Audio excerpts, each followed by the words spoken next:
नमस्कार, सुदर्शन न्यूज में आपका स्वागत है। मैं हूं मुकेश कुमार और आप देख रहे हैं जवाब तो चाहिए। जवाब तो चाहिए में आज बात होगी पाकिस्तान की। पाकिस्तान के पूर्व प्रधानमंत्री इमरान खान को पाकिस्तान की सेना ने गिरफ्तार कर लिया है और यह गिरफ्तारी तब हुई है जब वो अल कादरी ट्रस्ट मामले में जमानत की सुनवाई के लिए कोर्ट में पेश हो रहे थे। इमरान को कोर्ट रूम के भीतर बैठे थे और अपनी पेशी का इंतजार कर रहे थे और इसी बीच कोर्ट रूम की खिड़की का शीशा तोड़कर पाकिस्तानी रेंजर्स कोर्ट रूम में घुस गए और इमरान खान को उनके व्हील चेयर से घसीटते हुए बाहर लेके गए। गिरफ्तारी के दौरान उनकी गर्दन पर रेंजर्स ने हाथ डाला, उन्हें धक्का देने के बाद घसीटते हुए गाड़ी तक ले गए। इस्लामाबाद हाई कोर्ट को भी इस बात की जानकारी नहीं थी कि इमरान खान की गिरफ्तारी होगी और इस तरीके से होगी, यह तो बिल्कुल ही पता नहीं थी। एक तरफ पाकिस्तान आर्थिक तंगी से गुजर रहा है और दूसरी तरफ इस तरीके की राजनीतिक उथल पुथल के बीच इमरान खान की गिरफ्तारी से पाकिस्तान में गृह युद्ध जैसे हालात बन चुके हैं। पाकिस्तान की सरकार और सेना के खिलाफ इमरान खान की पार्टी तहरीक-ए-इंसाफ के कार्यकर्ता सड़कों पर उतर चुके हैं। कर्फ्यू के बावजूद आगजनी और तोड़फोड़ हो रही है। कोर्ट रूम से इमरान खान की गिरफ्तारी ने पाकिस्तान में सरकार, कोर्ट और लोकतंत्र की स्थिति को साफ कर दिया है। किसी भी लोकतांत्रिक देश में किसी की गिरफ्तारी होगी या नहीं होगी, उसे सजा मिलेगी या नहीं मिलेगी, सजा मिलेगी तो क्या मिलेगी, ये सारी बातें कोर्ट तय करती है। और पाकिस्तान में भी अब तक सामान्य हालतों में, सामान्य हालात जब होते हैं तो कोर्ट अपनी भूमिका इसी तरीके की निभाती रही है। लेकिन कोर्ट, संविधान, कानून, इंसाफ, फैसला, ये पाकिस्तान में तभी तक जिंदा है जब तक सेना चाहती है।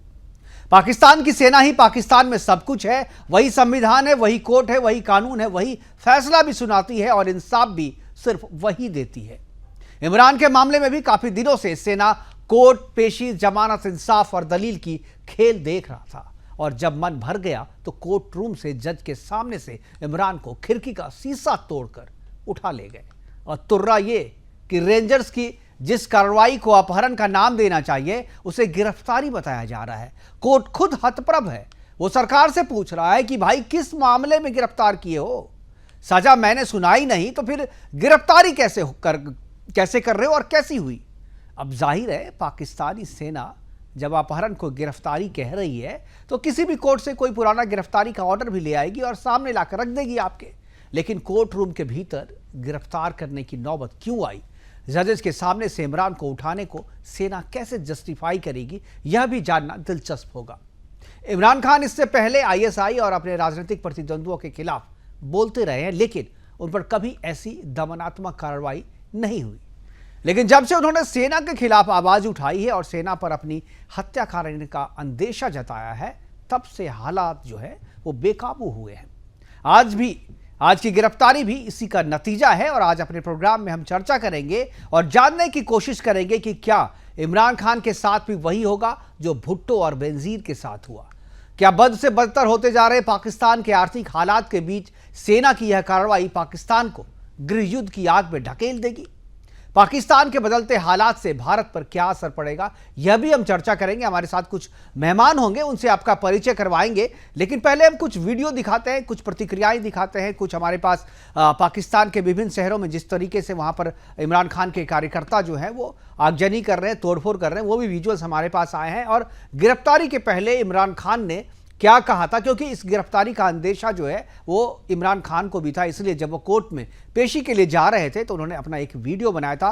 क्या है उस वीडियो में वो सुनाते हैं। उसके बाद गिरफ्तारी के बाद जो नेता है इमरान खान की पार्टी के, उन्होंने क्या प्रतिक्रियाएं दी वो भी आपको सुनाते हैं और उसके बाद कुछ विजुअल्स दिखाते हैं गिरफ्तारी के समय का और उसके बाद मेहमानों से परिचय करवाएंगे, चर्चा की शुरुआत करेंगे। पहले देखते हैं इमरान का वो वीडियो। जब तक ये मेरे अल्फाज आप तक पहुंचेंगे, मुझे एक नाजायज केस के अंदर बंद कर दिया होगा।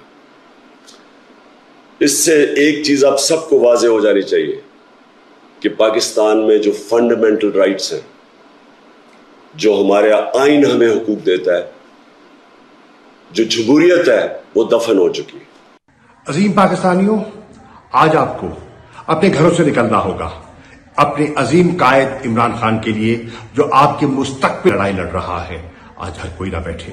आज अगर आप पाकिस्तान को हकीकी आजादी की तरफ माइल करना चाहते हैं और एक नए पाकिस्तान की दाग बेल डालना चाहते हैं तो निकलिए अपने बच्चों के साथ, अपनी फैमिलीज के साथ, अपने साथियों के साथ और इजहार यकजहती कीजिए इमरान खान के साथ। तो करेंगे चर्चा की शुरुआत, और चर्चा को आगे बढ़ाने के लिए हमारे साथ जो मेहमान हैं उनसे आपका मैं परिचय करवा दूं। हमारे साथ लेफ्टिनेंट कर्नल JS सोढी हैं, रक्षा विशेषज्ञ के रूप में पाकिस्तान के हालात पर अच्छी बारीक नज़र रखते हैं। इसके अलावा हमारे साथ राना अली जाहिब है, PFUC के अध्यक्ष है, यानी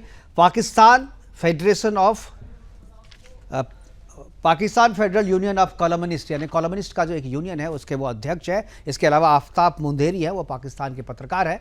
सभी मेहमानों का स्वागत है और चर्चा की शुरुआत मैं राना अली साहब से करना चाहूँगा।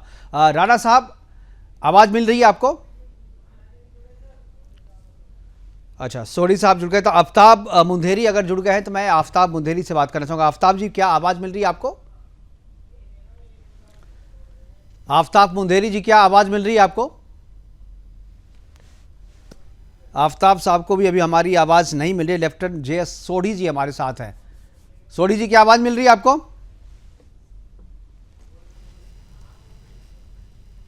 सोढी जी की आवाज़ नहीं आ रही। मैं अपने मेहमानों से फिर से चर्चा करूंगा, लेकिन इस बीच में आपको दिखाता हूं पाकिस्तान के जिन शहरों से हमारे पास विजुअल्स आए हैं, वहां पर आगजनी और तोड़फोड़, जिस तरीके से इमरान खान के जो कार्यकर्ता है वो जिस तरीके से तोड़फोड़ कर रहे हैं, वो पाकिस्तान के मुख्य शहरों से हमारे पास कुछ विजुअल्स हमने मंगवाए हैं। उन विजुअल्स को पहले देखते हैं, उसके बाद फिर चर्चा की शुरुआत करेंगे। तब तक जो मेहमान हैं उनसे हमारा संपर्क भी हो जाएगा। पहले देखते हैं वो विजुअल।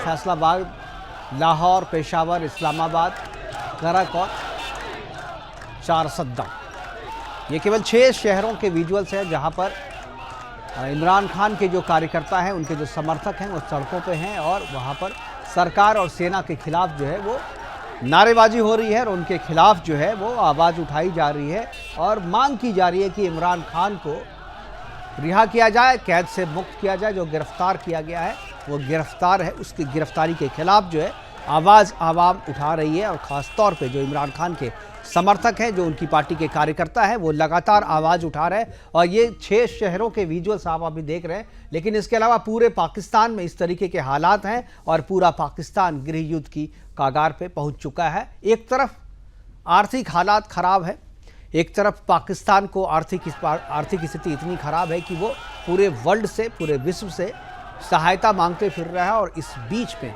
ये राजनीतिक उथल पुथल पाकिस्तान को उस कागार पे लेके चला गया जहां से लौटना बड़ा मुश्किल है। फिर भी हमारे साथ मेहमान अगर जुड़ गए हैं तो मैं एक सोढी जी हमारे साथ जुड़ गए हैं, तो चर्चा की शुरुआत मैं सोढी जी से करना चाहूँगा। सोढी जी, आवाज़ अगर आपको मिल रही है तो मैं जानना चाहूँगा कि पाकिस्तान में जो चल रहा है वो तो हम भी देख रहे हैं और आप भी देख रहे हैं, लेकिन मैं जानना चाहूँगा कि पाकिस्तान के जो भी हालात हैं वो तो पाकिस्तान के नेता जो है वो अपने तरीके से टैकल करेंगे। भारत के लिए क्या सोचना चाहिए अभी?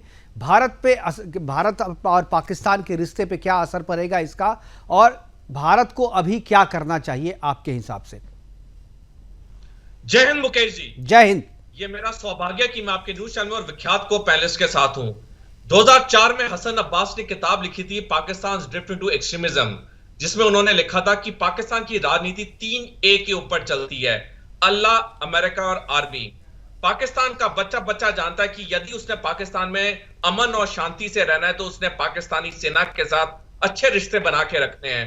पाकिस्तान में बड़े से बड़ा डॉक्टर हो, बड़े से बड़ा व्यापारी हो या बड़े से बड़ा पत्रकार हो, उसको पाकिस्तानी सेना के साथ अच्छे रिश्ते बनाने पड़ते हैं। और इमरान खान ने यही भारी गलती की जिसकी वजह से आज वो गिरफ्तार हो गया। अब जहां तक आपका प्रश्न है कि इस पे भारत पे क्या असर पड़ेगा, देखिए भारत पे इसका बहुत गंभीर असर पड़ेगा, क्योंकि अगर पाकिस्तान में गृह युद्ध हो गया, जो कि बिल्कुल लक्षण दिखा रहे हैं कि गृह युद्ध होने वाला है, क्योंकि एक तरफ Tehreek-e Taliban Pakistan, Baloch liberation army, Sindh revolutionary force, उन्होंने पाकिस्तान पे आतंक मचाया हुआ है, और अभी इमरान खान की गिरफ्तारी के बाद वहां की आवाम सड़कों पे आ गई है। ये एक परफेक्ट कॉकटेल रेसिपी है किसी भी देश में गृह युद्ध की, और यदि पाकिस्तान में गृह युद्ध हो गया तो यह संभव है कि वहां से लाखों की तादाद में लोग भाग के भारत आएंगे।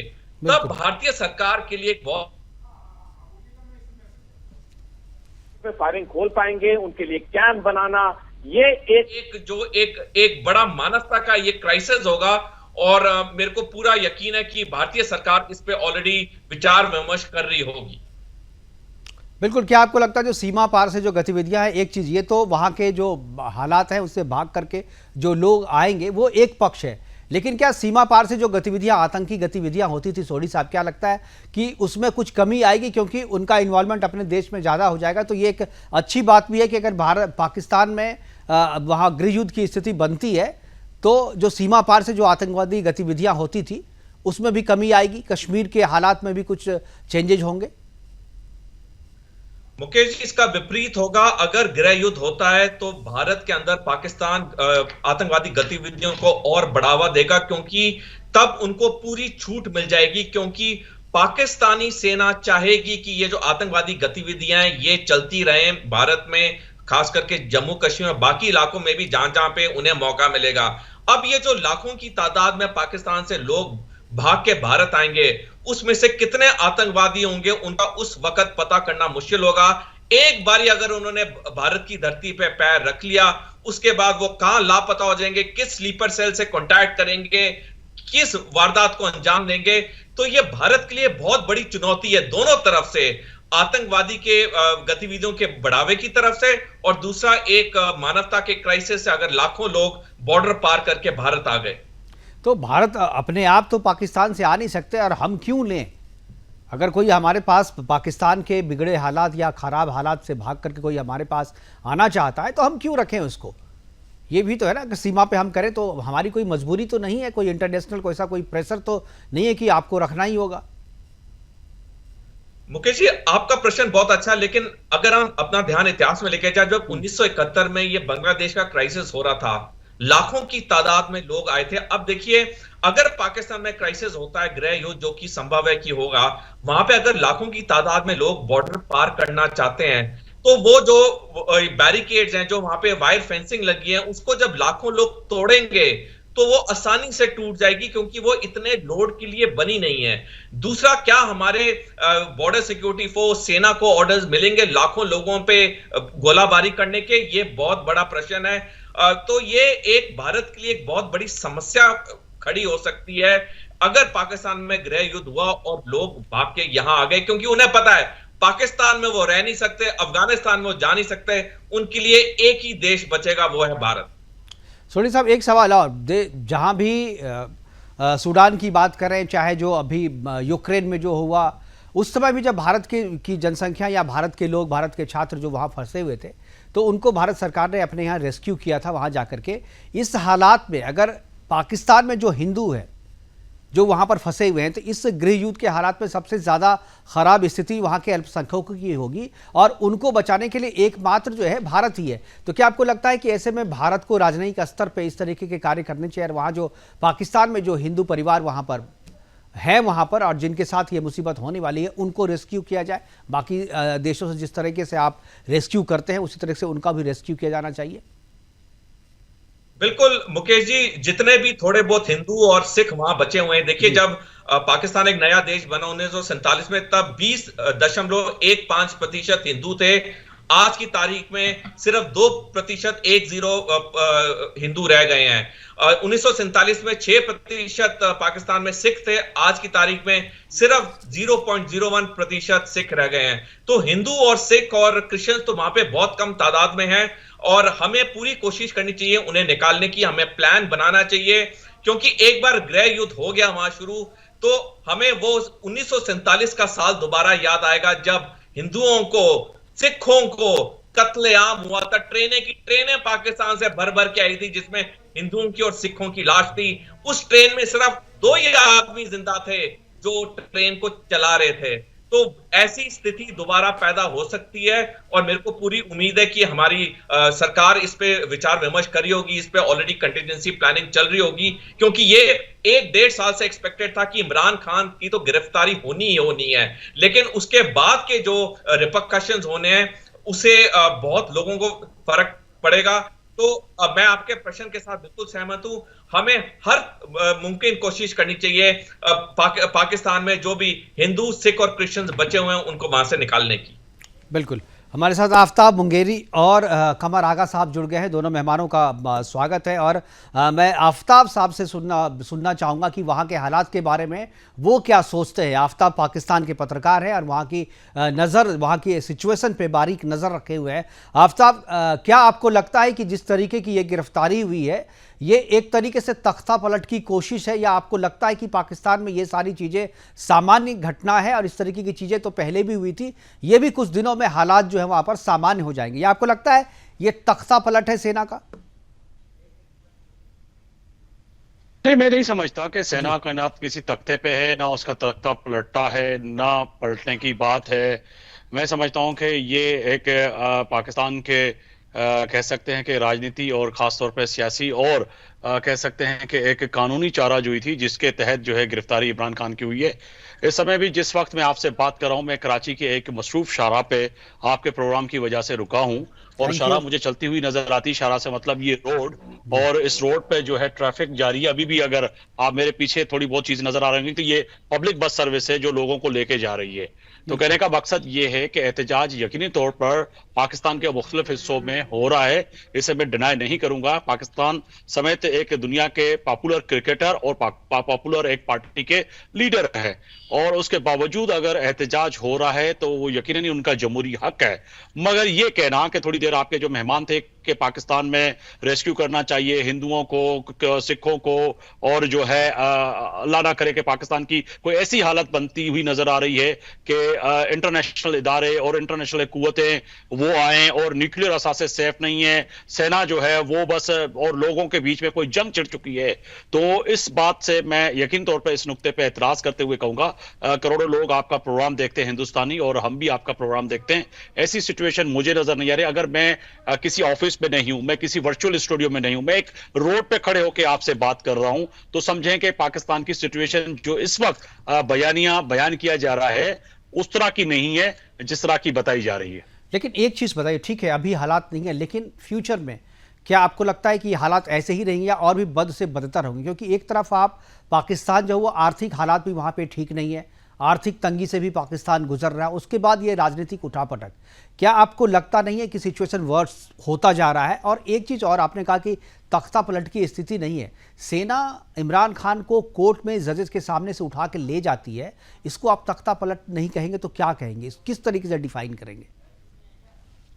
देखिए, सेना किसको कहते हैं? यानी कि आर्मी को, फौज को कहते हैं। आप हिंदी में सेना कहते हैं, हम फौज कहते हैं। फौज ने तो उसको नहीं उठाया। उसको अगर उठाया है रेंजर्स ने उठाया है, जो कि आती है, रेंजर्स जो है वजारत दाखिला के अंडर में, और वजारत दाखिला ने जो है इस्लामाबाद में सिचुएशन खराब होने के तहत जो है उसको डिप्लॉयड किया था। इसी तरह पाकिस्तान के सबसे बड़े शहर में इस वक्त कराची में मौजूद हूं, हर जगह पे जो है रेंजर्स जो है वो डिप्लॉय होती है कि अगर ऐसे कोई हालात खराब होते हैं। इन रेंजर्स को ऑर्डर्स कहां से मिलते हैं? इन रेंजर्स को ऑर्डर कौन देता है? इंटीरियर मिनिस्टर ने थोड़ी देर पहले प्रेस कॉन्फ्रेंस करते, मैं आपसे अर्ज कर रहा था, इंटीरियर मिनिस्टर राना सनाउल्लाह ने प्रेस कॉन्फ्रेंस करते हुए वाज़ेह तौर पे बताया कि इस्लामाबाद में ये रेंजर्स के एहलकार मौजूद थे। आज नेब ने एक रिक्वेस्ट डाली थी कि शायद हम गिरफ्तारी करने जाएं तो हमें रेंजर्स की जरूरत होगी, क्योंकि पुलिस और रेंजर्स की होना मौजूदगी जरूरी है। तो वो एक कानूनी एक रिक्वेस्ट थी, उसके तहत जो है रेंजर्स ने जो है जाके इमरान खान साहब को गिरफ्तार किया। मगर आप यहां पर सीनियर पत्रकार हैं और आपका एक नाम है, आप समझते हैं कि पाकिस्तान में ये पहली गिरफ्तारी नहीं हुई इमरान खान की। इससे पहले जनाब नवाज शरीफ की गिरफ्तारी भी हुई है, जो है शाहिद खाकान अब्बासी भी थे वजीर आजम, उसकी भी गिरफ्तारी हुई है, राजा परवेज अशरफ की भी हुई है। इसी तरह जो है साबिक प्रेसिडेंट पाकिस्तान थे आसिफ अली जरदारी, उनकी भी गिरफ्तारी हुई है। उनकी हमशीरा जो थी फरियाल टारपुर साहिबा, उनकी भी गिरफ्तारी हुई है। तो पाकिस्तान के अंदर वही राजनीति है जो हिंदुस्तान में भी होती है, दुनिया में होती है। हिंदुस्तान में ऐसा नहीं होता।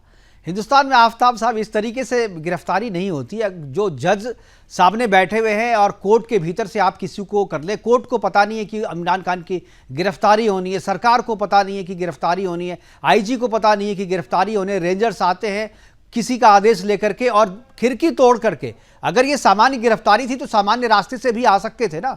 जिस तरीके से खिड़की के शीशे को तोड़ करके रेंजर्स अंदर आए और इमरान खान को ऐसे उठा के ले गए, जैसे लग रहा ये तो अपहरण है। आप गिरफ्तारी कहना तो इससे मुझे लगता है कि अनुचित है, इसे गिरफ्तारी नहीं कहना चाहिए, ये तो अपहरण है। आप जिस तरीके से उठाए हैं, क्यों बोल रहे हैं इसको क्यों बोल रहे हैं कि जमान पार्क में पहले नेब जाती है, उस चीज को आप ना भूलें। शायद आपको पता हो कि आपके देखने वाले को भी आप बता दें, जमान पार्क जहां पे लाहौर में रहायश है इमरान खान की, वहां पे रेंजर्स के एहलकार नहीं, नेब के एहलकार जाते हैं, वहां पे नोटिस सर्व करवाते हैं उसकी बेगम के लिए, उसके लिए वहां पे गिरफ्तारी करने के लिए जाते हैं। उनको बार बार अदालत बुलाती है, नेब बुलाती है, वो नहीं जाते। आपके कहने का मतलब, आपके कहने का मतलब ये है आफ्ताब साहब कि रेंजर्स को वहां पर सबसे ज्यादा ताकत जो है वो दिया गया है पाकिस्तान के संविधान की तरफ से, कि उनको जज की भी नहीं सुननी है, उनको सरकार की भी नहीं सुननी है, पुलिस की भी नहीं सुननी है, वो एक अल्टीमेट पावर लेके आए हैं। देखिए, रेंजर्स हो, पैरामिलिट्री फोर्सेस हो या पुलिस हो या कोई भी व्यक्ति हो पाकिस्तान का, वो कानून से बालातर नहीं है। चाहे वो साबिक वजीर आजम हो या मौजूदा वजीर आजम हो, वो भी गिरफ्तार होते रहे हैं, उनको बुलाते रहे हैं। अगर थोड़ी देर पहले आपको नहीं है तो मैं आपको विजुअल आपके प्रोड्यूसर को भेज देता कि यही नेब के एहलकार थे जो आसिफ अली जरदारी जो साबिक प्रेसिडेंट थे, उनको गिरफ्तार करने जाते हैं। वो आराम से आते हैं, लेकिन उनकी गिरफ्तारी कोर्ट से नहीं हुई थी आफ्ताब साहब। जो हमारा जो सवाल है ना, कोर्ट में गिरफ्तारी हुई है, कोर्ट में पेशी में जहां पर बैठे हुए थे शीशे को तोड़ करके हुई है। जजेस को पता नहीं था, सरकार को पता नहीं था, और गिरफ्तारी नहीं, अपहरण कहेंगे आप। मुझे लगता है कि इसको गिरफ्तारी कहना जो है, इस पूरे इंसिडेंट को एक अलग आयाम देना होगा। ये गिरफ्तारी तो है नहीं। आप किसी को जबरदस्ती किसी के घर में घुस करके उठा लेते हैं तो गिरफ्तारी तो नहीं कहेंगे ना इसको, और वो भी आप कोर्ट रूम से उठाएंगे तो अपहरण है। अगर आप अदालत बुलाए, आपको मुसलसल अदालत बुलाए और आप अदालत में ना जाएं और आपके कार्यकर्ता, आपके लोग एक वुमेन शील्ड बनाकर और उन पुलिस पर जो है पेट्रोल बम फेंकें, पैरामिलिट्री फोर्सेस को आप मारें, पुलिस को मारें और उन पे गोलियां चलाएं और उन पर हमला करें, तो फिर आपको क्या फूलों की माला लेके आपको गिरफ्तार करने आएंगे?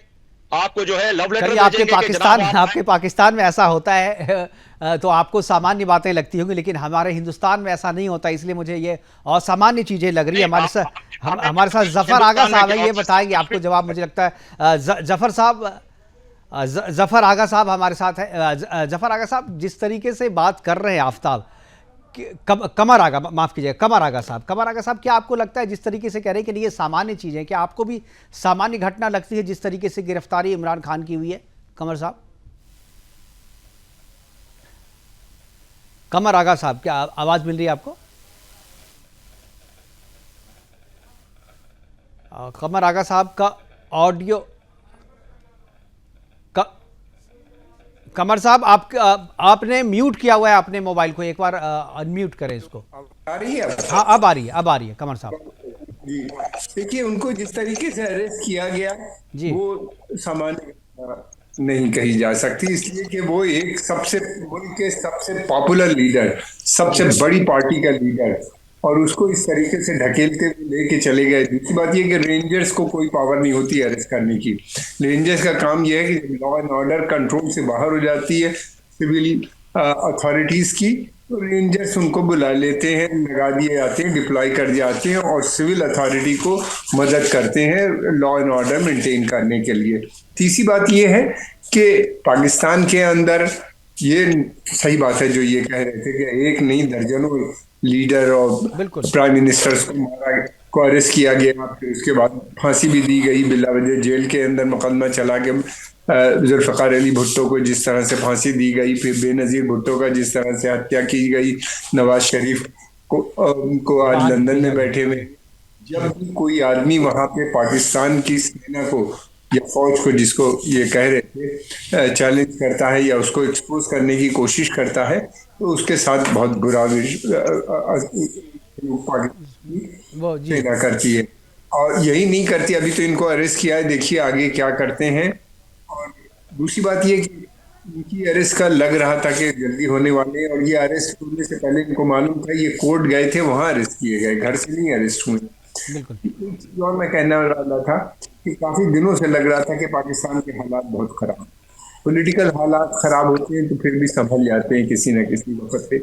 इकोनॉमिक क्राइसिस लगातार बढ़ रही है, लूट मार की भी खबरें आने लगी हैं। फिर उसके अलावा ये है कि पाकिस्तान की जो इकनॉमी है वो श्रिंक कर रही, सिकुड़ रही है, और कोई ऐसा जरिया नहीं दिखाई देता वहां पे कि ये इकोनॉमी आने वाले वक्त में बड़ी होगी।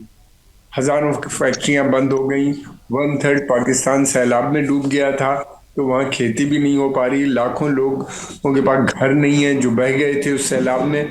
फिर उसके अलावा ये भी है कि महंगाई कमर तोड़ 36% जो उनके यहाँ इस वक्त इन्फ्लेशन है, 50% से ज़्यादा फूड प्राइसेस बढ़ गई। तो हालात बिगड़ रहे थे। मैं समझता हूँ कि आर्मी में ये सब सोचते हुए कि एक तरफ तो इमरान खान, उनकी पॉपुलैरिटी बढ़ रही थी, इनको अरेस्ट करो, और दमन की नीति का मैं समझता हूँ किया है शुरुआत। बिल्कुल ये दमन की नीति बिल्कुल। का अब आगे आगे पाकिस्तान का क्या होगा? जमीर देहतो साहब है, पाकिस्तान के पत्रकार हैं, दूसरे वरिष्ठ पत्रकार हैं। जमीर साहब से मैं पूछना चाहूँगा, आपको जमीर साहब क्या लग रहा है कि अब क्या होगा पाकिस्तान में? क्या इमरान के साथ क्या होगा? क्या इमरान को भी बाकी जो जिस तरीके की बात आफ्ताब साहब कह रहे थे कि भाई इससे पहले भी घटनाएं हुई हैं, इससे पहले तो आपने अपने प्रधानमंत्री को, पूर्व प्रधानमंत्री को फांसी पे भी चढ़ा दिया है, उनकी हत्याएं भी हुई। क्या इमरान खान उसी दिशा में जा रहे हैं? इमरान खान का फ्यूचर आप क्या देखते हैं? क्या आपको लगता है कि फिर से इलेक्शन में जाएगी पाकिस्तान, इलेक्शन करवाएगा अपने यहाँ, फिर से नया वजीर चुना जाएगा, या सेना अपने तरीके से शासन करेगी? जमीर साहब।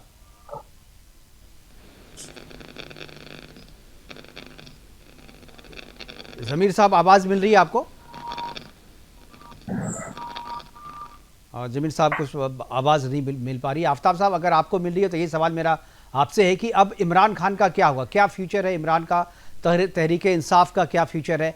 क्या लगता है कि फिर से वहां पर जमहूरियत जो कहते हैं आप, लोकतंत्र हम लोग कहते हैं उसको, क्या वो वापस वहां पर लौटेगी या वहां सेना का शासन हो जाएगा? बात कर रहे हैं जमहूरियत है और पाकिस्तान में जमहूरियत आगे भी चलेगी, क्योंकि इमरान खान गिरफ्तार हुए हैं। मेडिकल चेकअप के लिए एक टीम जोड़ी गई है।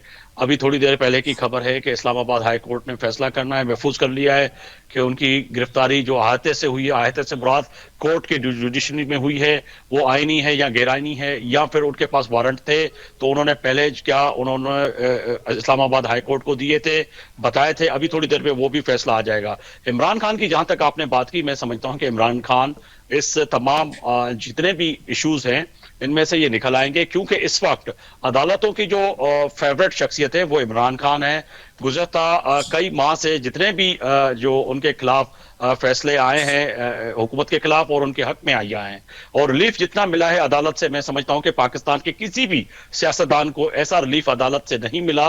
रात को उनके लिए अदालतें खोली गई, संडे के दिन, इतवार के दिन जो है छुट्टी वाले दिन के लिए अदालतें खोली गई। तो मैं समझता हूं कि ये ज्यादा देर तक नहीं खान साहब को रख सकेंगे। ये जो सवाल, ये जो बात आपने आफ्ताब कही, यही मुझे लगता है कि समस्या इसमें भी है।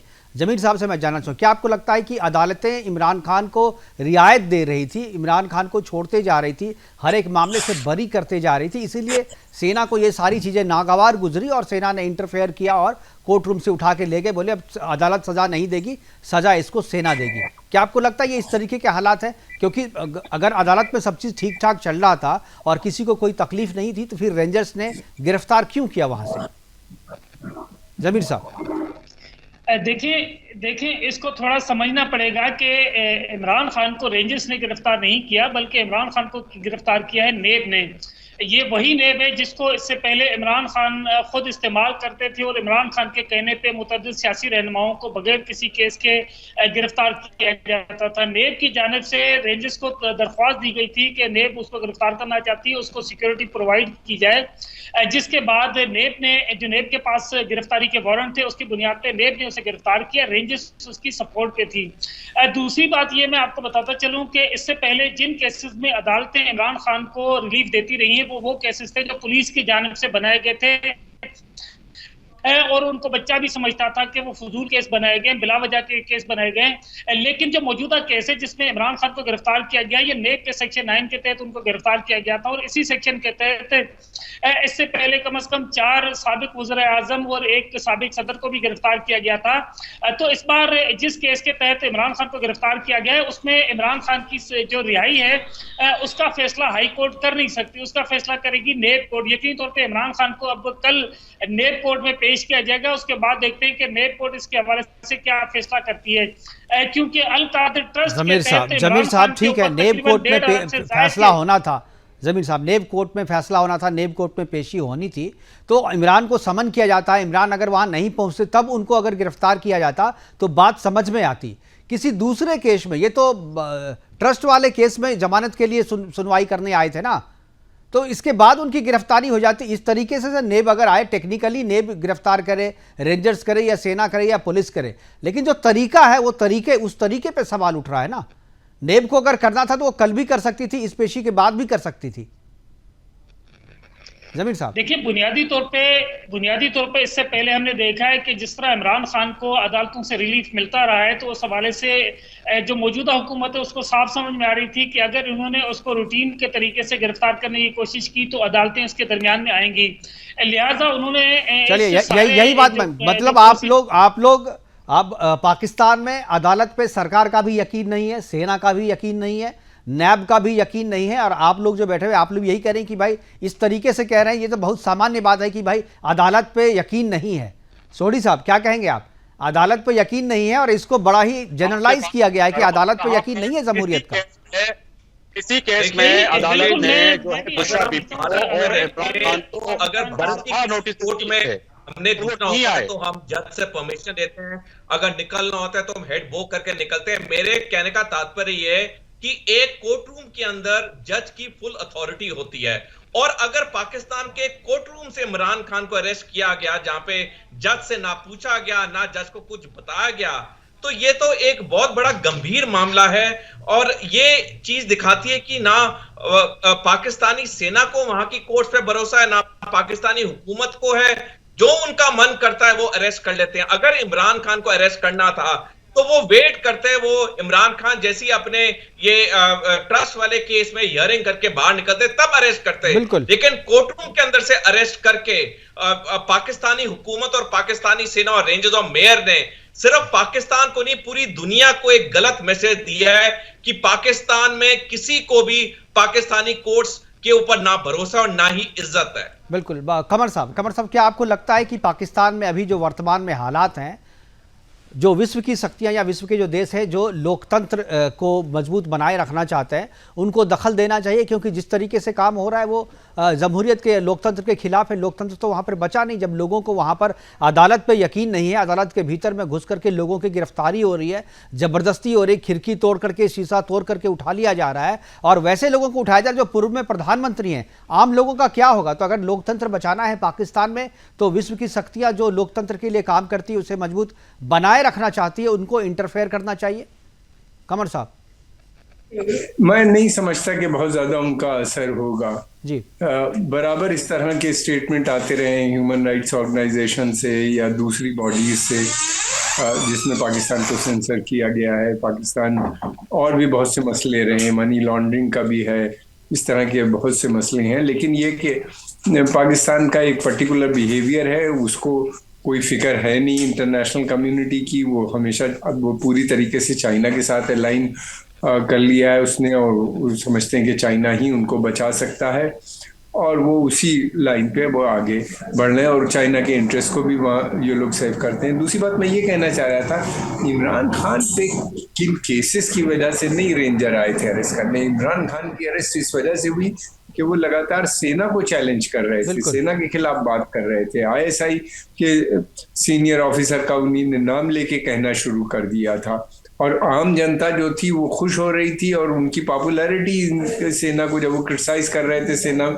आम जनता में पॉपुलैरिटी बढ़ रही थी। हम सभी जानते हैं कि पाकिस्तान की जो फौज है वो सबसे पावरफुल इंस्टीट्यूशन है, और वो कभी भी किसी दूसरे इंस्टीट्यूशन को पनपने नहीं देती। अगर कोई बढ़ता भी है तो उसको स्कटल कर दिया जाता है, और किसी न तो वो पॉलिटिकल लीडरशिप को इमर्ज होने देते हैं, और ना ही ये कोई दूसरा किस्म का लीडर, सोशल या स्पिरिचुअल लीडर भी वहाँ इस वक्त तो कोई नजर नहीं आता।